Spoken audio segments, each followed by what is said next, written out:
Toni Braxton might be the voice behind some of the most beautiful love songs, but when the music stops, she deals with relationship issues just like the rest of us. Of course, we can't get into every single relationship she's been involved with, but we will highlight some of the messier ones. Today, we'll be addressing those rumors about her being at the center of an NBA love triangle, and the story about how Jesus told her NFL boyfriend to dump her. Before we get into other people's business, don't forget to scoop up something to munch on at rrgsnacks.com, our online concession stand that has an assortment of bacon jerky, garlic parmesan popcorn, and butter toffee peanuts. The Dallas Mavericks had a team full of young, talented athletes that included Jason Kidd, Jim Jackson, and Jamal Mashburn. But their chemistry crumbled in 1996 when Star magazine reported that a love triangle involving Toni was the reason behind the trio's downfall. Rumor has it that Toni canceled her plans with Jason to hang out with Jim, and that caused tension between the players. And to be honest, we're not even sure how Jamal got thrown into this hot, stinking mess. When Toni was asked by a Dallas radio station if she was really getting her back blown out by players on the team, she responded that she wasn't going to kiss and tell. Oddly enough, she was also promoting her second studio album called Secrets at the time. Come to find out, the rumor was false, and instead of shutting it down when given the opportunity, Toni played along with the gossip in order to boost her album sales. Well, that's what Jamal claims at least. As for Jim, he told The Herd with Colin Cowherd he thought the publicity was kind of cool at first, but eventually the story took on a life of its own. The issues between the men mounted since they were young, inexperienced, and didn't know how to handle the artificially manufactured turmoil. Jim told a Dallas radio station that the Mavericks organization was useless and didn't give them the direction and leadership they needed. He added, "That is one of my regrets in pro sports, is that we didn't have enough, I would say, camaraderie amongst ourselves, core values, and our egos were a little bit too big that we couldn't coexist together for whatever reason it was." And just like that, Jason was traded to the Phoenix Suns in December 1996, and Jim and Jamal were traded away soon thereafter. Years later, Jamal told a Dallas radio station that Toni definitely cost him his relationships with Jim and Jason.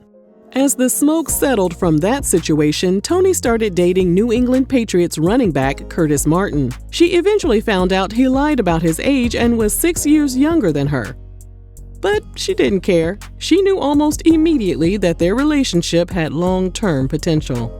Toni was raised in a strict and religious household, and Curtis had recently discovered organized religion and was learning as much about the Lord as possible. When Toni suggested they wait until marriage to become intimate, Curtis agreed. She went on tour with Kenny G in 1997, and she hired Mint Condition to open up for her. In her memoir, which we've linked for you in the description box, Toni said she looked at the band and thought to herself, "These guys are a lot cuter in person than people even know."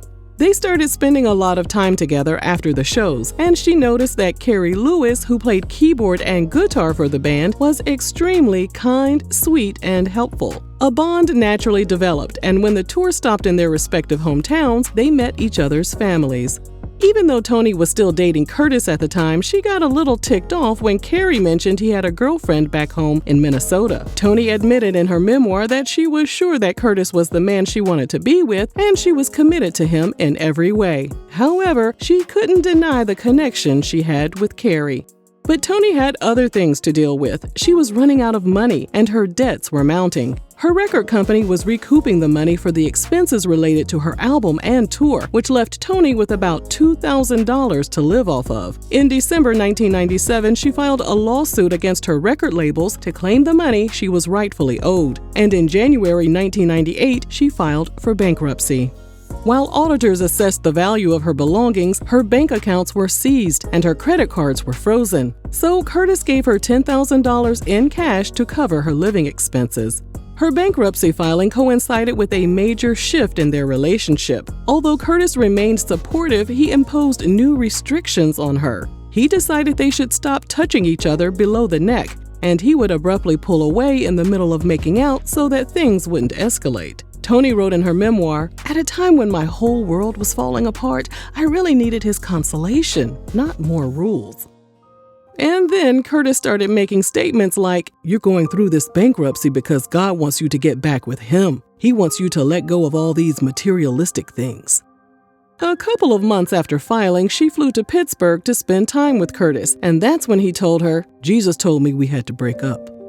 As Toni pressed him to elaborate, he kept repeating the same thing over and over. He finally opened up more and told her he could only best serve her as a friend. Toni was livid, and she flew back to Los Angeles feeling numb and confused. She was absolutely heartbroken and cried for days.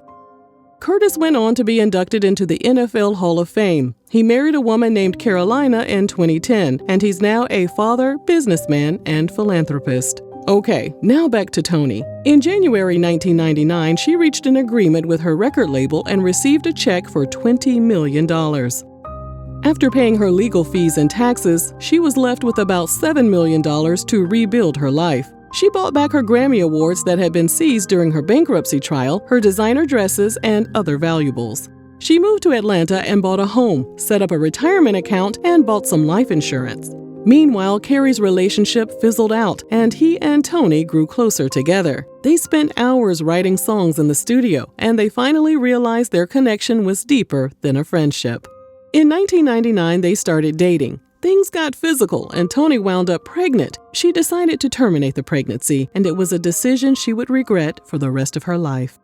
Carrie proposed to her on Christmas Day, 1999. She wrote in her memoir that she wasn't sure if she was still over Curtis. She also wasn't sure if she even wanted to get married. However, she accepted his proposal and they went through with the wedding. Toni found out she was pregnant again before they tied the knot, and this time she decided to keep the baby. In 2000, Carrie quit Mint Condition to work full-time to oversee Toni's sound production. His former Mint Condition bandmate Stokely Williams told Vlad TV that the other group members were salty that Carrie stepped away from the band. His sudden departure altered their sound, and there was a different energy without him.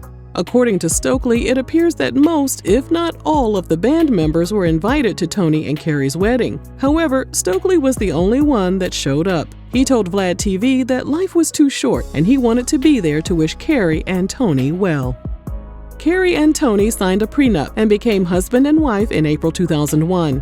She gave birth to their son Denham 8 months later. In her memoir, she wrote that she struggled through the early stages of motherhood, and there were moments when she felt more like her son's big sister rather than his mom. Her contract stipulated that she needed to start working on her 4th studio album ASAP. So 6 weeks after having a C-section, she was back in the studio. Her mom wondered why Toni went back to work so quickly, and she asked why Carrie wasn't picking up the slack and financially contributing to their household. Toni asked herself the same question many times. In 2002, she linked up with Birdman for his song, Baby You Can Do It. In the music video, their chemistry is bananas, but of course they kept things platonic at the time. And then Toni and Carrie found out she was pregnant. Right before the release of her 4th studio album, she gave birth to their 2nd son, Diesel, in March 2003. Less than 3 months after giving birth, she knew she had to return to work to take care of her family, so she signed on to perform in a stage play. As she pushed herself to the limit, her health deteriorated. She even collapsed on stage during a 2003 performance. In 2006, her son Diesel was diagnosed with autism, and Toni couldn't help but wonder if the diagnosis was God's way of punishing her for terminating her pregnancy a few years back. And then, after years' worth of tests and questions, she was diagnosed with lupus in 2008. This added even more stress to their marriage. Since she couldn't work as much, she told Carrie he needed to pick up the slack. He got his real estate license and sold a home. He did a little bit of photography work on the side as well. However, the amount of money he made couldn't cover the family's expenses, so Toni was forced to go back to work again. In 2008, which was the same year she received her lupus diagnosis, she appeared on Dancing with the Stars. The following year, she performed at the Soul Train Awards and kissed Trey Songz on stage while Carrie was watching from the audience. Days later, the couple announced their separation. Toni revealed on an episode of Red Table Talk that money issues and her lupus diagnosis were the reasons for their split up. She said, "I couldn't make money because I had lupus. That was my personal contribution to the marriage failing. Who wants to take care of a person who's sick all the time?" He never said that, but I felt it. In her memoir, she wrote that they tried to keep things as amicable as possible for the sake of their children. They continued living together in their Atlanta home, and they agreed to take one vacation per year as a family. We get along great. We're very Caucasian, very white about it. You're having a very white divorce? We are, we really? did. Then yeah. I have a very black divorce, no?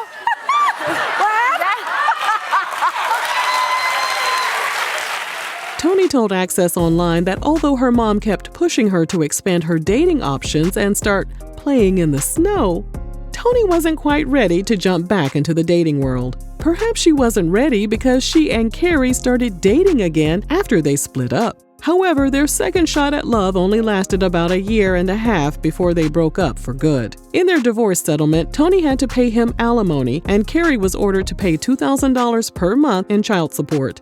Toni eventually had to take Carrie to court after he fell behind on his child support payments, and Carrie auctioned off the royalties for about 80 songs he wrote to pay his outstanding balance. Toni moved on and took her mom's advice by dating a white man. She told Essence magazine, "Who knew vanilla tasted so good?" When asked to describe her ideal white man, Toni answered, "If I was really gonna go there, even though he's married, it's Mark Wahlberg. To me, he's a little black and white, the kind of guy who would understand if I pull my weave out."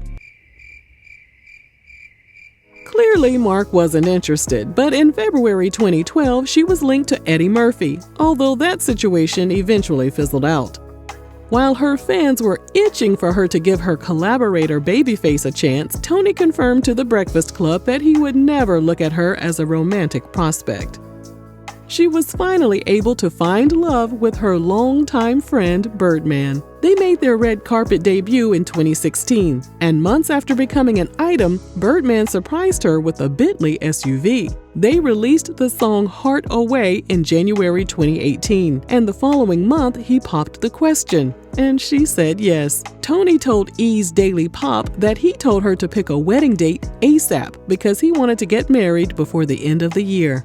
But as the years passed by, Toni kept pushing back their wedding date due to her work commitments. And then came the incident when she left her Louis Vuitton train case on a Delta flight from New York to Los Angeles. Inside the case was her yellow diamond engagement ring that was reportedly worth $5 million. The next day, the case was found, but her jewelry was still missing. Birdman later told Wendy Williams he wasn't tripping over the missing ring because he would buy her a new one if he had to.